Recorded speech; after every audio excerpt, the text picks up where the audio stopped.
Seguimos então com a leitura do livro Eustáquio, 15 séculos de uma trajetória, livro organizado por Abel Glasser sob orientação do espírito de Caibar Schutel. Vimos hoje o capítulo 42, a cultura humanista. Retorna-se a Florença em 1502. Eustáquio reencarnou sob o manto protetor de uma família modesta e simples, recebendo o nome de Maximiliano. Desenvolve-se cercado de amor e cheio de compreensão e apoio.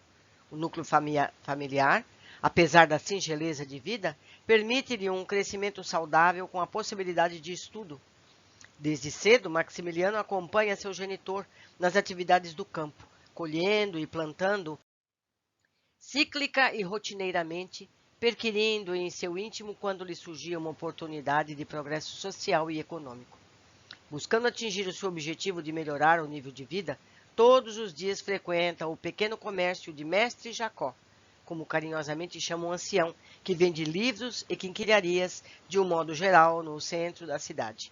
O rabino auxilia em seu aprendizado, fornecendo-lhe todo o material necessário a compor o amplo conhecimento exigido pela intelectualizada sociedade da época, imersa no humanismo e no renascimento. Aqui Abel nos explica que o humanismo é uma doutrina de movimento dos humanistas e renascença que ressuscitaram o culto das línguas e literaturas greco-latinas. Dá-se o nome de renascença à renovação literária, artística e científica que se operou na Europa nos séculos XV e XVI, especialmente sob a influência da cultura antiga, então em voga. Apaixonado pela agudeza de espírito e inteligência vulgar do rapaz, Jacó, solteiro e solitário, dedica-se a ele como se fosse um filho, exigindo-lhe postura e dedicação. Não decepcionando o velho livreiro, Maximiliano alça, dia após dia, os degraus da intelectualidade, ambos tornam-se cada vez mais amigos. Grande centro do humanismo, Florença proporciona ao jovem uma fonte inesgotável de obras literárias de alto nível, permitindo o mestre Jacó selecionar os melhores textos para suas aulas. O ancião, sacerdote do judaísmo, desenvolvera sua infância em constantes estudos na propriedade ripícola. Eu não sei o que se trata isso. Deve estar escrito errado. Que o pai possuía na região francesa de Troyes, de onde emigrou. Unidos por um ideal comum, abeberam-se das grandes obras do seu tempo, dedicando-se a discussões profundas e estafantes sobre a obra de Francesco Petrarca, com especial relevo para Canzoniere e, por particular sugestão de Maximiliano, os poemas Triomphe. Não lhes passam despercebidas as obras de Boccaccio, Decameron e a biografia comentada de Dante Alighieri. Impossível conter o debate acirrado entre ambos, quando comentam entusiasmados e enebriados a obra Divina Comédia de Dante, desperta curioso interesse de Maximiliano o trecho descrito pelo autor florentino. Nos cantos que cuidam do paraíso, que trata do desabafo de São Bento, questionando os desvios enfrentados pela ordem que idealizou, os beneditinos. E nos explica aqui o Abel Glasser. Inicialmente, a obra de Dante Alighieri chamou-se apenas Comédia. Somente em 1560 passou a conhecida como Divina Comédia. Dante Alighieri retrata em um dos cantos de sua obra máxima um encontro que teria enfrentado com São Bento no paraíso, ocasião em que ouviu lamentações do fundador da ordem beneditina a respeito dos rumos trilhados por seus adeptos, diferentes daquele por ele preconizados. Cá entre nós, né, meus amigos? Nós já percebemos isso. Continuando. Há passagens atribuídas à manifestação de São Bento nesse trabalho literário, mencionando que as abadias ter-se-iam transformado em espeluncas e o capuz monástico estaria fazendo sacos para a farinha ruim. Combate ainda o amor desmedido às riquezas que ensandeceu o coração dos monges. Estaria nessa ocasião havendo por parte do fundador da ordem uma crítica ao materialismo que dominava muitas abadias beneditinas daquela época. Eu faço um parêntese, nem todas.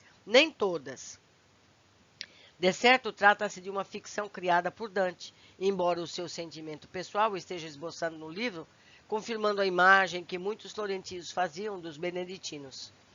Abel nos fala ainda que o trecho acima mencionado pode ser encontrado na obra Divina Comédia, de Dante Alighieri, no canto 22, item 61, que todos nós podemos ir lá consultar, porque certamente é fácil encontrar um PDF com esse material. Continuando. Logicamente, ante os contrastes teológicos existentes entre o mestre e o aprendiz, ambos afinam-se mais na discussão dos cantos relativos ao inferno e ao purgatório, mas divergem no tocante ao paraíso. A parte relativa aos beneditinos suscita curiosidade excessiva por parte de Maximiliano, que a partir dessa ocasião demonstra interesse peculiar por essa ordem religiosa, vislumbrando integrá-la no futuro. Seu orientador nos estudos passa a verificar que o rapaz, ao cientificar-se de qualquer assunto, em pouco tempo domina a linguagem do autor, desvenda a sua intenção ao descrever a obra, demonstrando ágil acesso à interpretação do texto. Aprecia ainda as pinturas e a arte do desenho, de um modo geral, aperfeiçoando sua sensibilidade no campo da cultura e arte. Em determinada oportunidade, quando comenta em latim clássico um dos poemas que acabara de ler, tem por ouvinte um atento monge beneditino, frequentador da loja do mestre Jacó, que se interessa pela capacidade intelectual do jovem e busca conhecê-lo melhor. Aos 16 anos, prodigioso e culto, tece importantes considerações quanto às obras góticas, que passa a conhecer e dedica-se ao estudo do desenho geométrico, utilizando cálculos matemáticos como apoio. Certa vez elabora um quadro desenhando por um local que nunca tinha visto antes. Trata-se, em verdade, de uma abadia de ordem beneditina, fielmente retratada, possivelmente inspirado por ligações do pretérito na construção da imagem. Termina obtendo permissão para transferir-se para o Mosteiro dos Beneditinos, situado em Florença, a fim de concluir e aperfeiçoar os seus estudos. Seu coração enche-se de encanto pelo convite formulado pessoalmente pelo prior a seus pais. E, crédulo num futuro promissor, desenlaça-se da família e do professor, partindo rumo ao seu novo horizonte. Despede-se do mestre querido, vertendo lágrimas saudosas, porém necessárias. Desfaz-se de seu apego à terra, ao campo da simplicidade e devota-se a partir daí a uma vida austera, mas confortável, no interior da abadia. Jacó, entristecido, assiste a partida do seu aluno dileto e amigo fiel.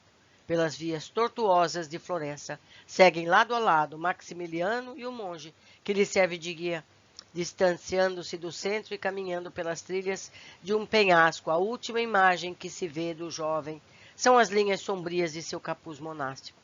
A noite cai serena e o rabino ora fervorosamente por seu estimado companheiro, enviando-lhe vibrações afetuosas, mas frágeis para penetrar as portentosas entranhas das muralhas beneditinas. Meus amigos, o caminho do Eustáquio vai se torcendo, virando, e vamos ver no que dá. Deixo aqui para vocês o meu e-mail, caso queiram compartilhar as suas opiniões sobre esse trabalho. Um abraço muito querido e eu espero a todos no próximo capítulo.